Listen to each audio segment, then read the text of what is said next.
ایک بندہ خواب دیکھے کہ میں آسمانوں پہ چلا گیا ہوں، یہ خواب کوئی اچنبے کی بات ہے؟ یہ حیرت کی بات ہے؟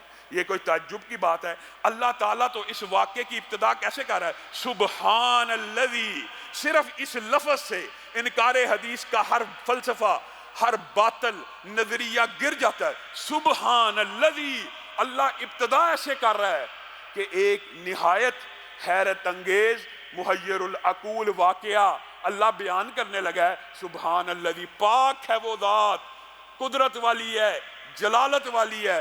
سبحان الذی اسرا بعبدہ لیلا من المسجد الحرام الی المسجد الاقصی، پھر آپ کے سامنے رکھا کہ انکار حدیث کرنے والوں نے یہاں تک ظلم کر دیا۔ مسجد اقصی کا ترجمہ کیا کیا؟ مسجد النبوی۔ مسجد النبوی جب رسول اللہ نے ہجرت کی تھی موجود تھی؟ موجود نہیں تھی۔ کیا رات کے پہر میں یہ ہجرت ہوئی تھی؟ دن دہاڑے ہوئی۔ اور اگر منکرین حدیث کا فلسفہ بھی مان لیا جائے تو رات کے 1 گھنٹے بقول رات کے کچھ ٹکڑے کے اندر یہ کہتے ہیں کہ زیادہ سے زیادہ مسجد النبوی جایا جا سکتا ہے۔ جائیے، رات کے ایک ٹکڑے کے اندر، اس دور کے اندر بھی تیز رفتار سواری بھی ہو، مسجد النبوی بھی نہیں پہنچا جا سکتا۔ اور پھر وہ مسجد موجود ہی نہیں۔ پھر یہ سورت مکی ہے۔ جب سورت مکی ہے تو مدینہ کے اندر مسجد النبوی کا جو قیام ہے وہ کہاں ہے؟ پھر یہاں پہ ایک جو لفظ ہے سبحان الذی کی پہلی بات عجابت، حیرت، اور آگے جو لفظ ہے سبحان الذی اسرا بعبدہ، یہ جو عبد ہے یہ لفظ اس بات کے اوپر دلالت کرتا ہے۔ عبد کس مجموعے کا نام ہے؟ روح اور جسم کے، روح اور بدن کے مجموعے کا نام عبد ہوتا ہے۔ کچھ منکرین حدیث نے کہا خواب دیکھا تھا، کچھ نے کہا حالی روح لے کے گئے تھے۔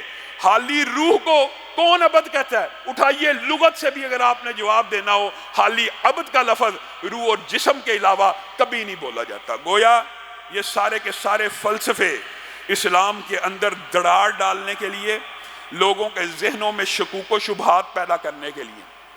حقیقت یہ ہے پہلے اسراء ہوا، پھر معراج ہوئی، اور اسراء سے مراد خانہ کعبہ سے مسجد حرام سے مسجد اقصی تک کا سفر، اور پھر مسجد اقصی سے جو آسمانوں تک کا سفر ہے اسے واقعہ معراج کہا جاتا ہے۔ میرے بھائیوں، نبی کریم صلی اللہ علیہ وسلم کی زندگی میں بہت سے معجزات آئے۔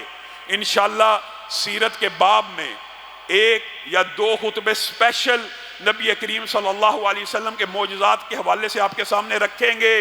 لیکن یہ اکیلا سفر معجزات کی ایک طویل داستان ہے، جس کی ابتدا بھی معجزے سے، انتہا بھی معجزے سے، تحائف بھی عظیم الشان، اور یہ سفر سارے کا سارا اپنے اندر اتنے معجزے لیے ہوئے ہے کہ یہ اکیلا باقی نبیوں کے معجزوں کو کاٹ دیتا ہے۔ کس طرح؟ پہلی بات، رسول اللہ صلی اللہ علیہ وسلم ام ہانی کے گھر میں تھے، اور آپ کو بتلایا گیا کہ یہ سفر اسراء اور معراج رسول اللہ صلی اللہ علیہ وسلم کی تسکین قلب کے لیے، تشفی قلب کے لیے، اور تاکہ ان کو اللہ تعالیٰ اپنی نشانیاں دکھائے، اور اللہ نے قرآن میں کہہ بھی دیا تاکہ محمد صلی اللہ علیہ وسلم اللہ کی بڑی بڑی نشانیوں کو دیکھ لیں۔ یہ جو غم آیا خدیجہ کا، یہ جو غم آیا ابو طالب کا، اس کے اوپر اللہ تعالیٰ مرہم رکھنا چاہتے تھے۔ ابتدا کیسے؟ اور یہ ام ہانی کے گھر میں سوئے میں ہیں، اور رسول اللہ نے جو حدیث میں کہا کہ میں اپنے گھر میں تھا، اس کی وجہ یہ تھی کہ رسول اللہ نے یہاں میں ام ہانی کے گھر تھے اور ان کے گھر کو اپنا گھر کہا۔ یہ بھی منکرین حدیث نے اس کے اوپر بھی بڑی لغو باتیں کی ہیں، لیکن ہم سیرت کے اس باب کی طرف بڑھتے ہیں۔ ام ہانی کے گھر سے جبریل امین نے نبی کریم صلی اللہ علیہ وسلم کو اٹھایا۔ ابتدا بھی معجزے سے ہو رہی ہے۔ حتیم میں لے کے آئے، بیت اللہ کا وہ حصہ جو گئے ہیں ان کو پتہ ہے، حتیم ایک حصہ ہے جو آگے سے ایسے گول ہے، اور وہ خانہ کعبہ کے اندر اگرچہ اس وقت عمارت کے لحاظ سے شامل نہیں ہے لیکن حکمن ہے، وہ خانہ کعبہ کا اندر ہے۔ حتیم میں رسول اللہ کو لایا گیا، اور رسول اللہ فرمانے لگے اس وقت میری کفیت کچھ غنودگی کی ہوگی۔ وجہ بھی بیان کر دی۔ نبی کریم صلی اللہ علیہ وسلم کے ساتھ زندگی میں 3 مرتبہ، اور بعض محدثین اور مفسرین اور مورخین کے نزدیک 2 مرتبہ شک صدر کا واقعہ پیش آیا، ایک بچپن میں آپ کے سامنے رکھا تھا جب سیرت کا ابتدائیہ بیان ہو رہا تھا، دوسرا شک صدر کا واقعہ جس دن نبی کریم صلی اللہ علیہ وسلم کو اسراء کروانا تھا، معراج کروانا تھا، اس دن بھی سینے کو چاک کیا گیا، اس لیے ہلکی سی غنودگی آئی تاکہ تکلیف نہ ہو۔ اور پھر وہی بات، منکرین حدیث نے کہا یہ کیسے ہو سکتا ہے کہ آپریشن ہوا ہو؟ آج ہارٹ کا آپریشن اگر انسان کر سکتا ہے، اس وقت جبریل امین کیا نبی کریم کا سینہ چاک کر کے؟ اور یہ منکرین حدیث کے لیے اس کے اندر بھی عبرت ہے کہ صحابہ کہتے ہیں اللہ کی قسم ہم اس آپریشن کے، اس چیر کے نشان اپنی آنکھوں سے دیکھتے تھے جو شک صدر رسول اللہ صلی اللہ علیہ وسلم کے ساتھ بچپن میں ہوا اور واقعہ معراج کی رات ہوا۔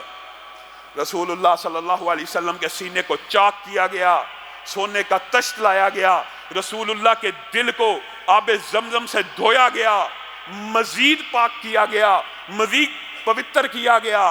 کیوں؟ ابتدائی معجزہ، انتہا بھی معجزہ۔ ابتدا کے اندر بھی جب پہلی مرتبہ شک صدر ہوا تھا تب میں نے آپ کے سامنے ایک بات رکھی تھی کہ ابھی تو نبوت بھی نہیں تھی آئی، ابھی تو رسالت بھی نہیں تھی آئی، ابھی تو رسالت کا اعلان نہیں تھا ہوا، شک صدر ہوا۔ اس سے پہلے بعض روایات ایسی ملتی ہیں کہ جن کی اسناد میں کچھ ضعف ہے لیکن مفہوماً وہ درست ہے۔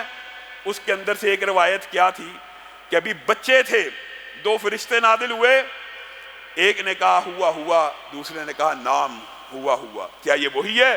ہاں ہاں یہ وہی ہے، یعنی اسی کا آپریشن کرنا ہے؟ جی جی، اس کے ذرا باطنی مقام و مرتبے کو جانچا جائے۔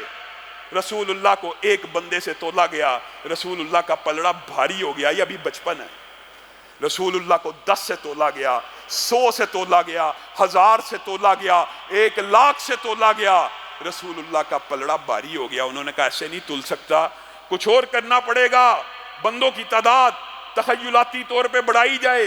ایک میزان قائم کیا گیا تخیلاتی طور پر، جو حدیث آئی ہم اس کے اوپر ایمان لے کے آتے ہیں، اور مفہوماً بھی یہ بات درست ہے، سند میں اگرچہ بعض جگہ ضعف موجود ہے۔ رسول اللہ صلی اللہ علیہ وسلم کو 1 کروڑ سے تولا گیا، 10 کروڑ سے تولا گیا، 1 ارب سے تولا گیا، میرے نبی کا پلڑا بھاری ہو گیا۔ انہوں نے کہا ایسے نہیں تل سکتا، تمام انسانیت کو آدم سے لے کر قیامت تک جو پیدا ہونی ہے اس کو ایک پلڑے میں ڈال دیا جائے، تنہا آمینہ کے لال کو دوسرے پلڑے میں ڈال دیا جائے۔ اللہ کی قسم، یہاں پہ رکیے، غور کیجئے، ایک پلڑے میں سارے انبیاء، ہر نبی کے صحابی، ہر امت کے شہداء، صلحاء، اولیاء موجود ہیں، دوسرے پلڑے میں تنہا آمینہ کے لال موجود ہیں۔ اور جب میرے نبی کے باطنی مقام و مرتبے کو پوری انسانیت سے تولا گیا، میرے نبی کا پلڑا بھاری ہو گیا۔ یہ بچپن ہے۔